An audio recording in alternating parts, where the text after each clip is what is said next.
he decided to be stronger than them. Inside the prison cell, he quietly observed the humans. This city appeared to be a lawless jungle at first glance.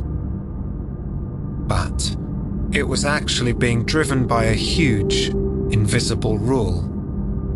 He came to a realization, just as his island had its own rules and tribal decrees.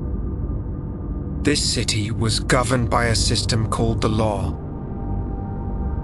To avoid being trampled by these humans, he had to master laws even more perfectly than them. After release, he chose book instead of axe, devouring the language of civilization day and night.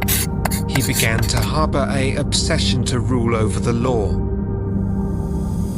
Finally, he stood in the courtroom draped in a sharp suit.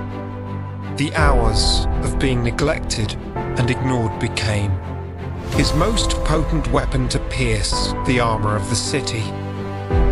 With instincts, he found loopholes in the complex laws and sniffed out lies hidden behind flashy words as a shield for the weak and a hammer against hypocrisy. His rise was unstoppable.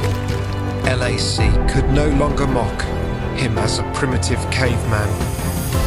He had become the apex predator of the courtroom.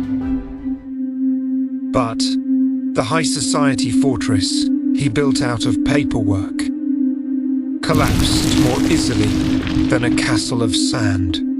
The moment he was intoxicated with victory, a single incident cost him everything he had built up.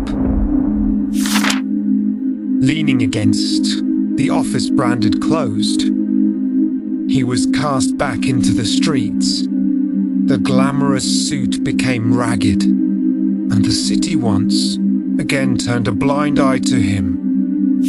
He left the center and headed to a construction site. It was one of the blind spots out of reach of the city.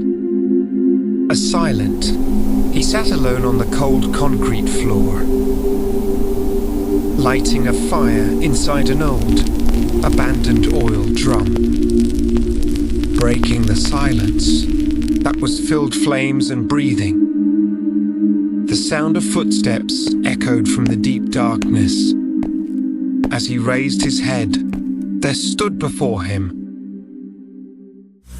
two mysterious men